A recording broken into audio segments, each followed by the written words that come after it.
Today we're going to be talking about anchoring. And if you've never heard of anchoring before, either through NLP or hypnosis, I think you're going to be extremely impressed with how powerful this tool can be.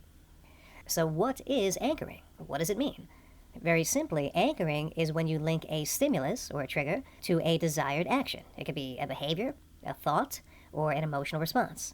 Tom Vizzini, one of my mentors, likes to call an anchor a push button on a state. So essentially, you're creating a trigger for an emotional state, a thought, a behavioral pattern, some type of response in your subject that we can essentially create a button for. So when you push the button, you get the response that you're after. Now, you've already learned this to some degree, because hypnotic triggers and post-hypnotic suggestions are essentially anchors. But now you're going to learn how to create anchors without using suggestions. And while we typically use anchors in a hypnosis context, you can create them in normal day-to-day conversations. Anchoring is similar to Ivan Pavlov's associative conditioning technique. Remember that from Psych 101, Ring the Bell, Dog Salivates? However, anchors are going to give us more flexibility. We don't need an environmental cue, and we're not limited to behavioral actions. Like I said, you can also trigger thoughts and emotions. It's not just about making people salivate, although that can be fun too. So how does anchoring actually work? Our brains are designed to create associations so we can make sense of our world. And this is happening automatically without our awareness. So if you're walking down the street and you see a rabbit on someone's lawn, you don't have to think about what this means. Automatically, the associations for a rabbit pop up. Cute little harmless creature. But after you pass that rabbit, if you see a pit bull staring at you, no leash, and the owner's nowhere in sight, instantly those old associations pop up. Your brain says, uh-oh, this might be dangerous. So it saves you time from trying to figure out the situation and make sense of it. You use your old associations to help you understand what's happening in the present moment. And this is actually the root of all learning. If our brains couldn't anchor or create associations, then we just wouldn't be able to learn anything. With anchoring, we are attempting to consciously control a largely unconscious process. Just like Pavlov, we purposely choose which stimulus to pair with a selected response. So just like hypnotic triggers, you can choose sleep now to drop them into trance. You can say watermelon, you can say cupcake. It doesn't matter what you say. You can also link that trigger to a touch. Each time I touch you on the shoulder, you drop right back into trance. Okay, so you get to choose your trigger.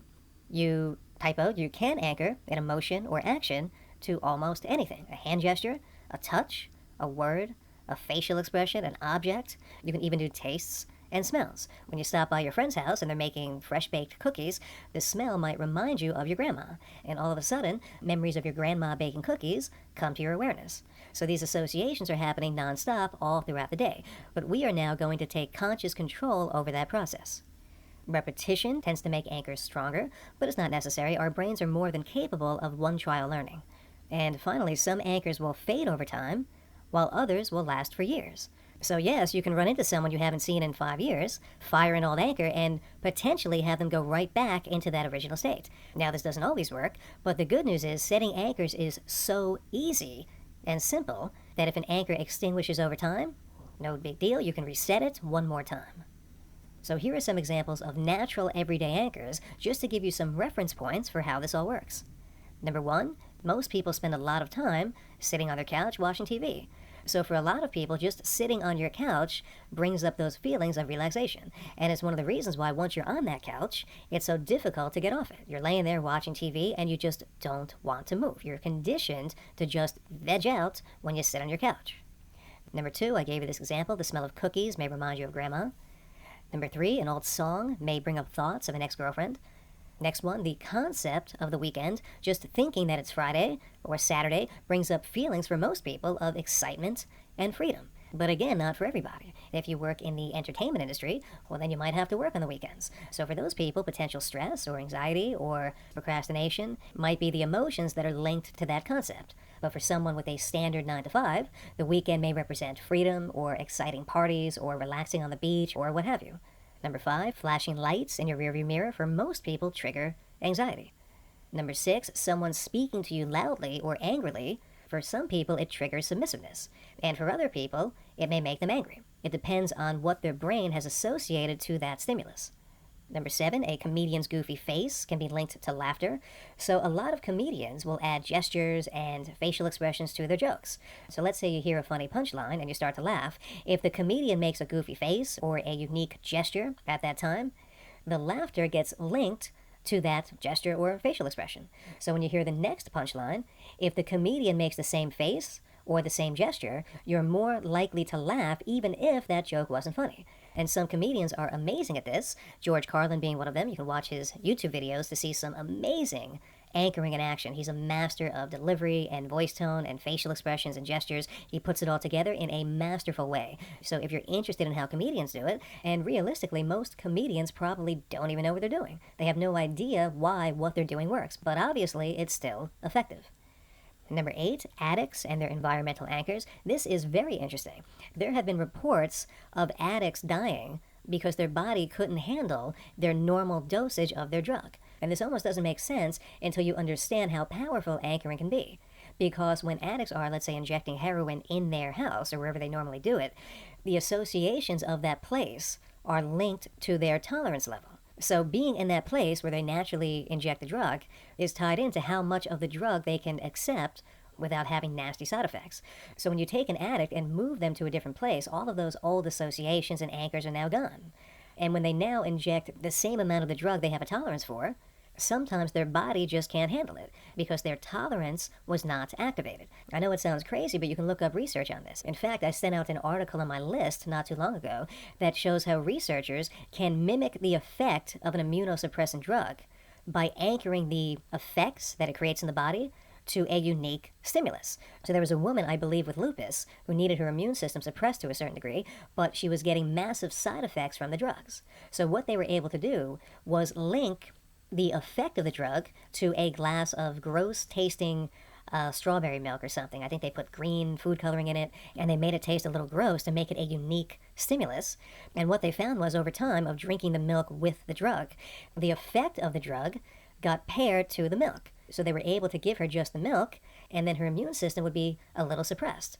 So they were able to get the full suppression by combining a lower dose of the drug with a glass of gross milk that was now anchored to the effect of the drug. I mean, fascinating stuff. And I'm bringing this all up for you to realize just how powerful anchoring can be. So please practice it and incorporate it into your arsenal, because it's going to make a huge difference in practically every area of your life, not just when you're working with clients. And finally, if you've done a lot of drinking in college, you can certainly sympathize with this one. Just a little whiff of Jägermeister is enough to make me feel nauseous. And this was an anchor that was set probably close to 20 years ago after one bad night with the bottle. And here we are, 20 years later, and it's still viable. So it just goes to show that some anchors last nearly forever. And in case you're not already sold on why you should be using anchoring, here are a few more reasons. Essentially, with anchoring, we can take a behavioral or emotional response and attach it to whatever we want. That's the gist of it. So it's going to make our life easier. Instead of having to re-elicit an emotional state multiple times, you can elicit it just once and then fire it off on cue whenever you'd like. So it gives you push buttons for emotions and actions. Do you see how this might be useful? Not yet? Okay, what about this? It gives us the opportunity to undo potential problems created by bad anchors. Negative anchors are happening all the time. Let's say that every time you take your girlfriend to the beach, for some reason, you get into a big argument. Well, there's a likelihood now that negative feelings and discomfort and anger and withdrawal and everything else are now linked to being on a beach. So it's not guaranteed that every time you go on a beach, you're going to have this major blowout. However, the likelihood of that happening does go up, especially if you're not balancing it out with positive beach associations. So because negative anchors are happening all the time, it's a good idea to learn how to remove or overpower these natural negative associations. And if you're still not sold, what about this one? You can use anchors for a number of purposes outside of a hypnosis session, like I said. So some examples are a good decision anchor. If you're in sales, you can anchor someone's process for a good decision. So when you make a good decision, you usually feel a certain way. You can anchor that process and that emotion to the act of complying with what you want them to do. You can anchor a happy to see you feeling, and you can fire it off every time you run into an old friend or hang out with that new person you're dating. You can also create arousal anchors, an anchor for generating sexual feelings. I use them extensively in my YouTube videos. And if you're still not sold on this, then I don't know what to tell you. But just trust me that this is a skill that will absolutely change your life. So here are some more situations we can use anchors. During hypnosis sessions, obviously, you can anchor certain emotional states, happiness, confidence, peace, whatever, and fire them off on command. when persuading others, firing off their good decision anchor, or just simply linking good feelings to the act of doing what you want them to do. Number 3, when making a purchase, you can also use this stuff when someone is trying to sell you something. It's a great tool to use when you're trying to get a lower price or some kind of bonus like a free extended warranty. Number 4, social situations. You can make people feel excited to continue talking to you, eager to hang out with you again.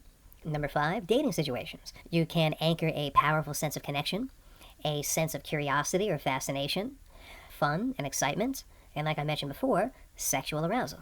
Do you think your life might be a little easier if you can just automatically create those emotions by essentially pushing a button? Most likely, yes. Sexual situations, you can anchor incredible arousal. You can anchor the desire to be experimental, perhaps, to leave your inhibitions behind. And you can also anchor orgasm. And that really comes in handy if you are lazy like I am. And I'm certainly not suggesting you should be lazy, but if you really want to be, well, at least now you're going to have a good excuse. And one last context, performance situations. Anytime you need to perform at your best, you're playing sports, you are performing at a concert, giving a speech, anytime where you need to be in the zone, focused, relaxed, confident, comfortable, what have you, you can use self-anchors to fire off those states in you on demand. Alright, so now let's talk about how to actually do this.